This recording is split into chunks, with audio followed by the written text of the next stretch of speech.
नम नमस्ते my dear students. Chapter 10 हम already पढ़ चुके थे। त्वमेका Bhavani, it means O Bhavani, O goddess, you are the only one. It means सिर्फ भगवान तुम ही हो, इसके अलावा हमारी और कोई रक्षा प्रोटेक्ट करने वाला हमें नहीं है। इस भाव के साथ, इस इंटेंशन के साथ इस चैप्टर को लिखा गया है। ऑलरेडी ये चैप्टर भी हम पढ़ चुके थे, इसका ये रिवीजन मैं यहाँ पे करा रही हूँ। नेक्स्ट टाइम ये यहाँ पर चैप्टर 1 to 10 हमारा फर्स्ट टर्म का सिलेबस कवर हो गया, कंप्लीट हो गया, right, with revision. Okay, 10 chapter हमने पढ़े, उसके रिवीजन हमने फिर से किए। अब 10 का मैं फिर से रिवीजन करा रही हूँ, यानी 1 to 10 चैप्टर कंप्लीट किए और उसका रिवीजन भी हमने कंप्लीट किया। अब आगे से मैं आपको 11 चैप्टर से कंटिन्यू करूँगी। ओके, सो फर्स्ट श्लोक, न तातो न माता न बंधु न दाता न पुत्रो न पुत्री न भृत्यो न भर्ता। ओके, न जाया न विद्या न वृत्तिम एव गतिस्वम गतिस्वम त्वमेका भवानी। इट मीन्स कि फादर, तात मीन्स होता है फादर, तो न माता न तातो, ना तो पिता मेरे हैं, न माता यानी न ही माता मेरी है। Father is not mine, mother is not mine. बंधु, बंधु यानी भाई, और दाता यानी डोनर, जो हमें दान देता है उसको हम बोलते हैं दाता। तो ताता यानी फादर, माता यानी मदर, बंधु इट मीन्स ब्रदर, और दाता इट मीन्स डोनर, राइट। तो translation is father is not mine, mother is not mine, brother is not mine, donor is not mine. न पुत्रो न पुत्री न भृत्यो न भर्ता।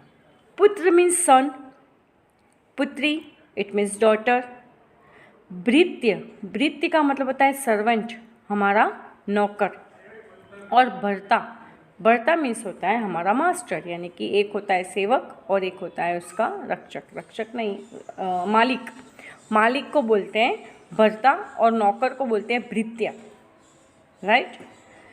तो ना ही पुत्र मेरा है, ना पुत्री मेरी है, ना नौकर मेरा है, ना मालिक मेरा है। Son is not mine, daughter is not mine, servant is not mine, master is not mine, right.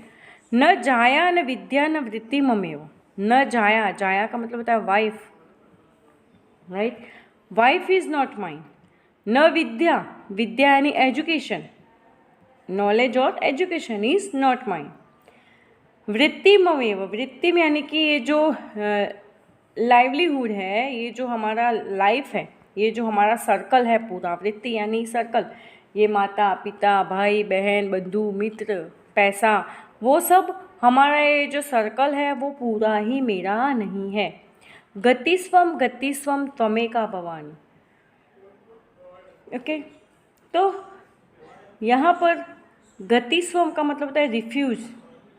Okay, तो इसका मतलब हम निकालेंगे you are only my refuge. त्वम एका यानी soul refuge, you are my soul refuge, तुम ही मेरी यानी तुम ही पे मैं आश्रित हूँ, तुमसे ही मेरी गति होती है, तुम ही मेरी शरण हो, तुम पे मैं डिपेंडेंट हूँ। बाकी कोई भी, इसका इंटेंशन ये होता है कि कोई भी रिलेशन कब तक आपका साथ देता है, लेकिन एक भगवान होता है जो हमेशा हमारा साथ देता है, राइट। इसीलिए यहाँ पे रिश्तेदारों को, रिश्तों को साइड में रख के भगवान को इम्पोर्टेंस दिए। नाउ सेकेंड श्लोक इज देयर, न जानामि दानम न च ध्यान योगम न जानामि तंत्रम न च स्तोत्र मंत्रम न जानामि पूजाम न च न्यास योगम गतिस्वम गतिस्वम त्वमेका भवानी। न जानामि दानम, दान करना, राइट, चैरिटी, दान को हम बोल सकते हैं एक तरह से चैरिटी, दान करना। एंड न च ध्यान योगम, ध्यान योग का मतलब होता है प्रोफाउंड मेडिटेशन, ये जो हमारा मेडिटेशन होता है, जो हम ध्यान करते हैं, जो हम योग करते हैं, योगा करते हैं, तो I don't no charity nor do I know the way of profound meditation, right. मैं ध्यान योग करना नहीं जानता, मैं दान देना नहीं जानता, मैं ज्ञान को नहीं जानता। न जानामि तंत्रम न च स्रोत मंत्रम। तंत्र का मतलब होता है प्रैक्टिस करना। ये जो हम तंत्र का मतलब कि भगवान की भक्ति के लिए जो प्रैक्टिस करते हैं उसको बोलते हैं tantra, right. I don't know tantra, it means esoteric practices. And I don't know स्रोत, it means poem praising for God. स्रोत यानी पोएम के लिए जो पोएम बोलते हैं, जो श्लोक बोलते हैं उसको बोलते हैं स्रोत। न मंत्र को जानता हूँ, न तंत्र को जानता हूँ, न स्रोत को जानता हूँ। न जानामि पूजा न च न्यास योगम। न जानामि पूजा, पूजा का मतलब होता है worship. I don't know how to worship, पूजा कैसे की जाती है वो भी मैं नहीं जानता। एंड न च न्यास योगम, न्यास योगम it means at technique of placing words of mantra of parts of the our body, यानी ये जो न्यास होता है उसको भी मैं नहीं जानता। गति स्वम यानी you are only refuge my soul refuge, right. तो यहाँ पर ये बताया गया है कि भगवान के आगे इंसान किसी भी चीज़ की कोई वैल्यू नहीं करता है, लेकिन हम हैं कि जो भगवान के सिवा हर चीज़ की वैल्यू करते हैं, हर चीज़ की लालच करते हैं। तो यहाँ पर यही बताया गया है कि हमको इन सब चीज़ों से रुक करके, अपने आप को रोक करके हमें भगवान की श्रद्धा को बढ़ाना है। थर्ड वन, न जानामि पुण्यम न जानामि तीर्थम न जानामि मुक्तिम लयम वा कदाचित न जानामि भक्तिम व्रतम वापि मातः गतिस्वम त्वमेका भवानि। न जानामि पुण्यम, पुण्य it means religious merit, right. पुण्य करना, पाप करना जो होता है ना। न जानामि तीर्थम, तीर्थ यानी holy place, okay.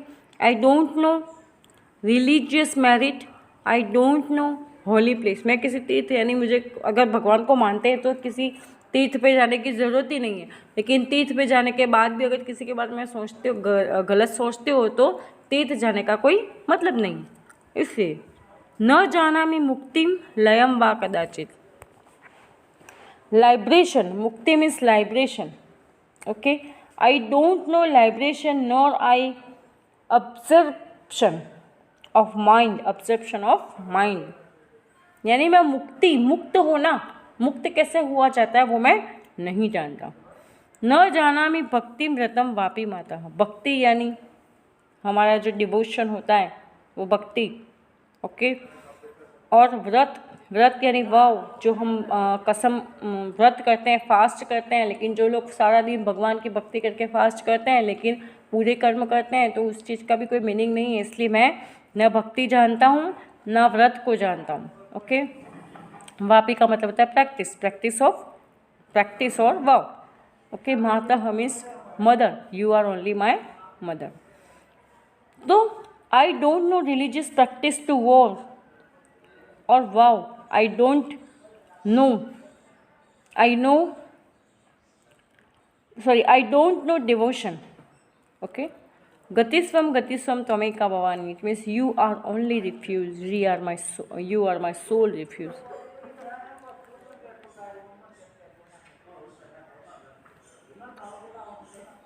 Now fourth,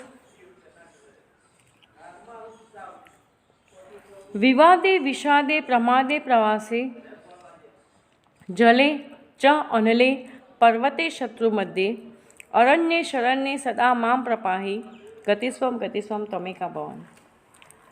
विवाद में यानी क्वेरल, जब हमारा किसी से झगड़ा हो रहा होता है, डिस्प्यूट हो रहा होता है, आर्ग्यूमेंट हो रहा है, उसको हम बोलते हैं विवाद, right.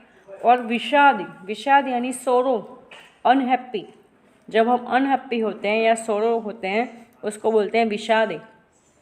प्रमादे it means in case of laziness और केयरलेस जिसको बोलते हैं उसको बोलते हैं प्रमाद, आलस, लेजीनेस।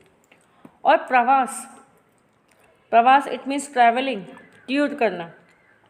तो ना मैं किसी विवाद में पड़ता हूँ ना किसी विषाद में पड़ता हूँ, ना प्रमाद में मुझे इंटरेस्ट है, ना प्रवास में मुझे इंटरेस्ट है। O Bhavani my protector, always protect me in argument, sorrow, laziness, travel. Next है जले च अनले, पानी में मुझे आप पानी में भी प्रोटेक्ट करिए, क्योंकि पानी में सबसे ज़्यादा खतरा होता है पानी में। फिर होता है च अनले, अनल का मतलब होता है आग, फायर। पर्वते, पर्वत पे यानी पहाड़ पर, राइट। और शत्रु मध्य यानी शत्रुओं के बीच में। तो सबसे ज़्यादा हमें प्रोटेक्ट होने की ज़रूरत कहाँ पे पड़ती है? एक तो विवाद में, विवाद में मतलब जब आर्ग्यूमेंट हो रहा होता है तब हमें भगवान की ज़रूरत पड़ती है। विषादे, विषादे यानी जब हम सौरो होते हैं या अनहैप्पी होते हैं तब हम भगवान को याद करते हैं। प्रमादे, प्रमाद का मतलब होता है लेजीनेस, जब हम आलसी या केयरलेस हो जाते हैं तब हम भगवान को याद करते हैं। और प्रवास से, जब हम किसी टूर में जाते हैं तो हमें हमारे पेरेंट्स बोलते हैं कि अच्छे से भगवान का नाम लेके जाना, तुम्हारी यात्रा शुभ हो, राइट। जले, जब आप पानी में होते हो तब हमें भगवान की ज़रूरत होती है कि वो हमें प्रोटेक्ट करे। आग में, पर्वत पे, और शत्रुओं के बीच में। दूसरा है अरण्य, अरण्य का मतलब जंगल। अगर आप किसी जंगल में हो तब भी आपको भगवान के प्रोटेक्शन की ज़रूरत पड़ती है, राइट। शरण्य यानी कि मुझे हमेशा शरण दो, मुझे हमेशा आश्रय दो। सदा यानी ऑलवेज। माम प्रपाही, मुझे इन तकलीफ़ों से दूर करो, प्रोटेक्ट मी। माम प्रपाही यानी प्रोटेक्ट मी, माम यानी मुझे, और प्रपाही यानी protect, protect me. Okay, then the translation is, again I am telling, O Bhavani, my protector, always protect me in argument, sorrow, laziness, travel, water, fire, forest, on a mountain, and among enemies. You are my only refuge, you are my sole refuge, right? तो I hope आपको ये श्लोक समझ में आया होगा। Next we will move on श्लोक number 5। अनाथो दरिद्रो जरा रोग युक्तो महाक्षीणदीनः सदा जायक वक्त्रः विपत्तो प्रविष्टः प्रहष्टः सदा अहम गतिस्वम तमेका भवान्। इट मीन्स अनाथ, अनाथ यानी जिसका कोई होता नहीं है, जिसके कोई पेरेंट नहीं है, जिसका कोई नहीं है, उसको बोलते हैं अनाथ, orphan, right. I am N orphan, मैं अनाथ हूँ। दरिद्र, गरीब, पुअर, राइट। अनाथ यानी ऑर्फन, दरिद्र यानी पुअर। जरा रोग युक्त, जरा का मतलब होता है ओल्ड, रोग यानी डिजीज, युक्त यानी उस सफरिंग, ओके।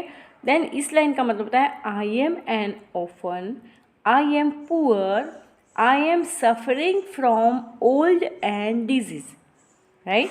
मैं अब बुढ़ापे के साथ बीमार होता जा रहा हूँ, मैं अनाथ हूँ, मैं दरिद्र हूँ। महाक्षीण दीनः सदा जाड्यवक्त्रः, महाक्षीण यानी रोग से मुक्त, ओके। दीन यानी गरीबी, हमारा जो रोग होता है उससे मुक्त। सदा, सदा यानी ऑलवेज। जाड्य, जाड्य का मतलब होता है डल, मूर्ख या बेवकूफ़, ओके। महाक्षीण दीनः सदा जाड्यवक्त्रः यानी I am very miserable and helpless, my face is dull, right। विपत्तो प्रविष्टः प्रहष्टः सदा, विपत्तो यानी कि विपत्ति में, जब प्रॉब्लम्स होती है तब। प्रविष्टः यानी नष्ट हो जाना, रूइंड, प्रविष्ट का मतलब होता है रूइंड। प्रहष्टः यानी कैलामिटी, और सदा हम यानी ऑलवेज आई एम, राइट।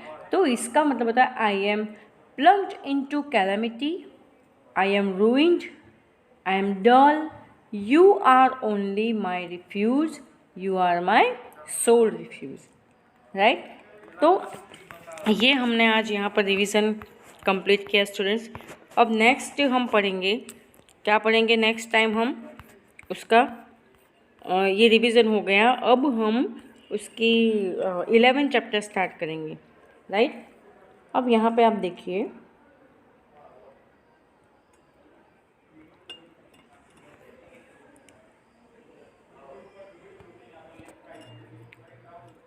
इसकी एक्सरसाइज एक्चुअली यहाँ पे हो नहीं रही है।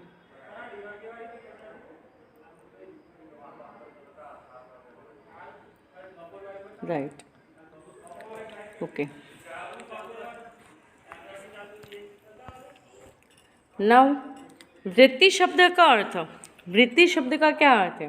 तो जीवनचर्या, वर्तनम, प्रवृत्ति या निवृत्ति। राइट, तो इसमें वृत्ति शब्द का अर्थ है क, जीवनचर्या। कुत्र प्रविष्ट भक्तस्य भवानी एकाम एक एव गति वर्तते, यानी कहाँ पर जा करके भक्त भवानी की गति करना चाहता है। राइट, तो व्रते वने विपत्ते, विपत्तो या सर्वत्र, तो सेकंड का आंसर आएगा विपत्तो, यानी विपत्ति में। नाउ भवानी इति पदमस्ति, भवानी पद क्या है? तो ये भवानी पद क्या है? ये संबोधन पद है। न जानामि ब्लैंक्स लयम वा कदाचित, तो ये न जानामि क्या? मुक्तिम, ये आपके उसमें ब्लैंक्स दे रखा है। गतिस्वम, गतिस्वम भवानी प्रपाही वयम त्वमेका या भवानी, तो इसमें आएगा त्वमेका। राइट, नाउ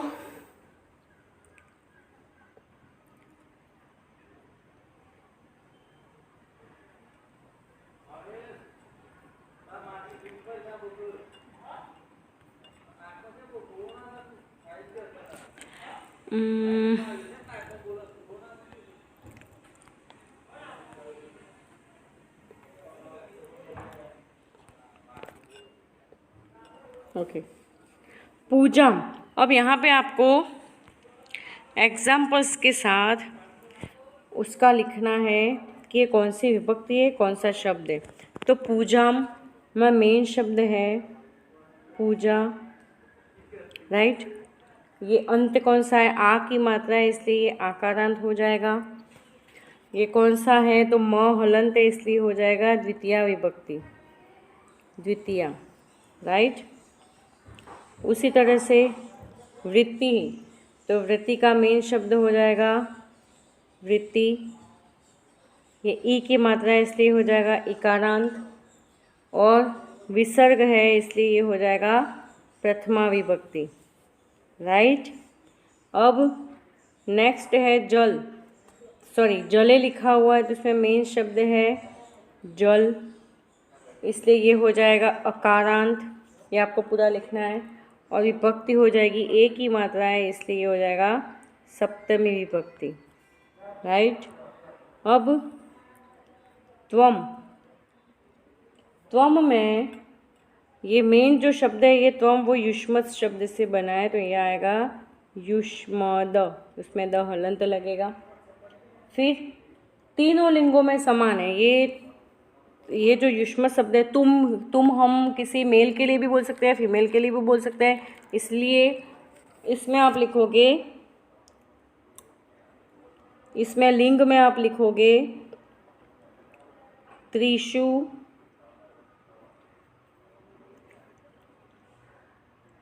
लिंगेषु, ये एक ही मात्रा है लिंगेषु। फिर यहाँ पे मैं लिखती हूँ समानम, समानम। राइट, ये मैंने बोल्ड करके इसलिए लिखा है ताकि आपको दिखे अच्छे से। अब इसका वचन, तो ये है प्रथमा विभक्ति।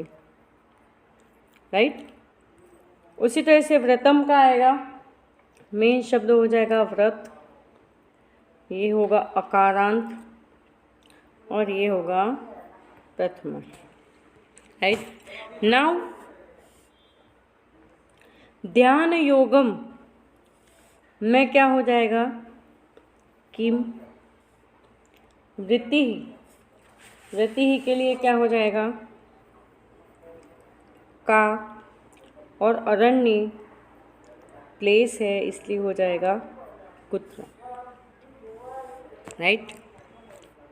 समास के प्रकार, तो समास हमने अभी पढ़ा नहीं है, मैंने एक वीडियो भेजा था आपको, शायद आया हो तो, पर मैं उसके टाइप्स बताती हूँ, क्योंकि हमने 9th स्टैंडर्ड में पढ़ा था, राइट। 9th स्टैंडर्ड में हमने समास पढ़े थे। तो अनाथ में होता है नय तत्पुरुष, राइट। जाति वक्त में होता है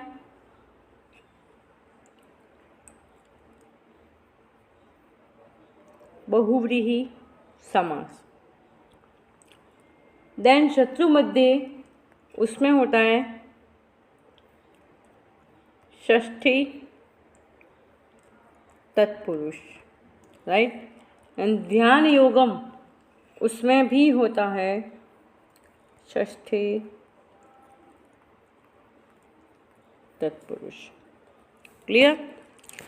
अब यहाँ पर देखिए, आपके इंग्लिश में जो क्वेश्चन आंसर्स हैं उसको मैं आपको यहाँ पे ओरली बताऊंगी, कि इतना सारा यहाँ पे स्पेस नहीं है कि मैं आपको लिख कर बता सकूँ। The first question is, which relatives are abhorrent by a devotee to consider goddess as his only resort? The answer is the devotee who is speaking in this truth has all his relatives such as father, mother, brother, son, daughter, master, servant and wife. He considers the goddess as his only resort or refuge, right? Then second question, which things does not the devotee not know? The devotee does not know practicing charity. He does not know how to meditate or chant mantra. He does not know how to worship, nor does he know how to assign the various parts of the body to different deities. He does not know religious merit, visiting holy places.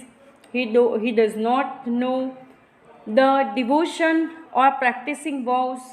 He has no idea of liberation, right? Then third question, in which different situation does a devotee pray goddess to protect him? So a devotee prays to divine mother for protecting him in following difficult situation, like in argument, sorrow, laziness, travel, water, fire, forest, on the mountain, among the enemies. Clear? Which adjective does a devotee use for himself in the stanza Anatho Daridro? The answer is, the devotee describes himself using the choice adjective as follow: I am an orphan, I am poor, I am suffering from the old and disease, I am very miserable and helpless, my face is always dull, I have got myself into trouble, I am ruined, right? ये सब उसके answer है। अब विवादे विषादे वाला श्लोक और अनाथो दरिद्रो वाला श्लोक, ये सारे आपके टेक्स्ट बुक में दे रखे हैं, वो आप उसमें से देख के इसको लिख सकते हैं। Okay, thank you very much.